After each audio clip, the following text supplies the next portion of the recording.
दोस्तों तुसी वेख रहे हो पावर पंजाब टीवी ਤੇ ਮੈਂ ਤੁਹਾਡਾ ਮੇਜ਼ਬਾਨ ਕੈਮਰਾਮੈਨ ਸਮੀਉल्ला खान। दोस्तों सब तो पहले अपने चैनल ਨੂੰ ਸਬਸਕ੍ਰਾਈਬ ਕਰੋ ਤੇ ਨਾਲ ਹੀ ਬੈਲ ਆਈਕਨ ਦੇ ਬਟਨ ਕਰੋ ਪ੍ਰੈਸ ਤਾਂ ਕਿ ਸਾਡੀ ਨਵੀਂ ਆਉਣ ਵਾਲੀ ਵੀਡੀਓ ਤੁਹਾਡੇ ਦੋਸਤਾਂ ਭਰਾਵਾਂ ਤੱਕ ਪਹੁੰਚ ਸਕੇ। ਦੋਸਤੋ ਅੱਜ ਤੁਹਾਡੇ ਵਾਸਤੇ ਪਿਓਰ ਸਾਹੀਵਾਲ ਨਸਲ ਦੀ ਗਾਂ ਲੈ ਕੇ ਆਏ। उम्मीद करांगे ਤੁਹਾਨੂੰ बहुत पसंद आएगी। वीडियो पसंद आवे इन्हू लाइक भी करो शेयर भी करो। देखो माशाल्लाह बिल्कुल तैयार गां है। भेड़ पहली मूँह अजे दोंदी चौगी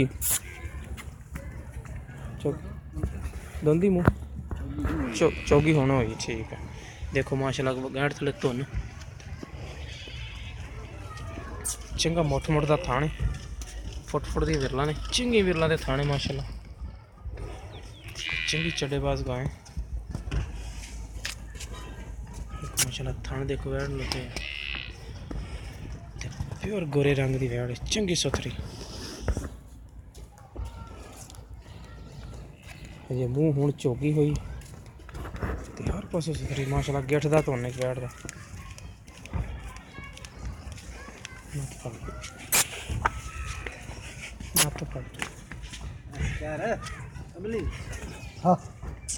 माशाल्लाह बहुत ही खूबसूरत है। निकी निकी सिंगी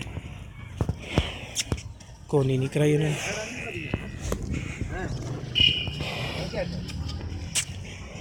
जानवर तो थोड़ी साइड से करके लिया इस करके थोड़े घबराती थी।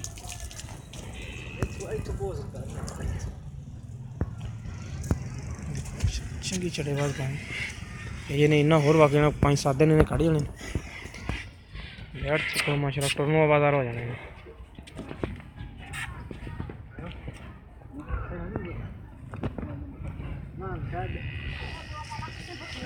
थोड़ी टोरी है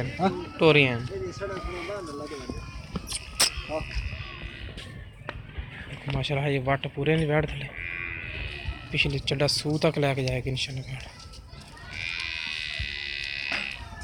बादशाह पाई थोड़ी सूना डंगर नूं बादशाह तो फिर होंगी आ जा पिछे मोड़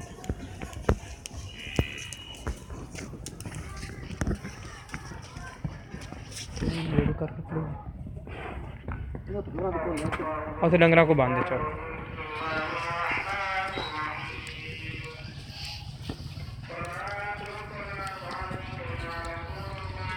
देखो माशाल्लाह चंगी चड्डेबाज गां इन्हें 5 तो 7 ने कढ़ जाने हो तो बिल्कुल ही मुनासिब जी कीमत की वैड़। उम्मीद करेंगे तुहानू बहुत पसंद आएगी। वीडियो पसंद आए इन्हू लाइक भी करो शेयर भी करो। वैड़ माशाल्लाह कद बहुत चंगा इहदा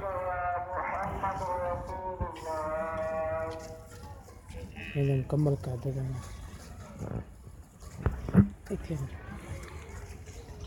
अस्सलाम वालेकुम भाई नजब अली बैठ किनवे सुबह है पहले जी मूँह किदा है मूँह चौगी हुण होई है मूँह चौगी हुण होई किन्ने दिन कढ़ दी सून च तकरीबन कढ़ जैसे को 5-7 दिन 5-7 दिन कढ़ जाएगी ते इनदी प्यार बताली कीमत कीमत है 1,20,000 रुपये 1,20,000 रुपये दे प्यार बत हो जाएगी कर लेंगे ठीक लो जी दोस्तों 1,20,000 रुपये मालक मोल करता पे मूँह हजे चौगी 4-5 दिन इन्हें कढ़ जाने ने ते जिस मेरे वीर नूं पसंद आवे साडे नाल राबता कर सकदा 0303 7816 150 साड़ा व्हाट्सएप नंबर भी ईमो नंबर भी। मिलांगे नवी वीडियो नाल अल्लाह नहीं कहता।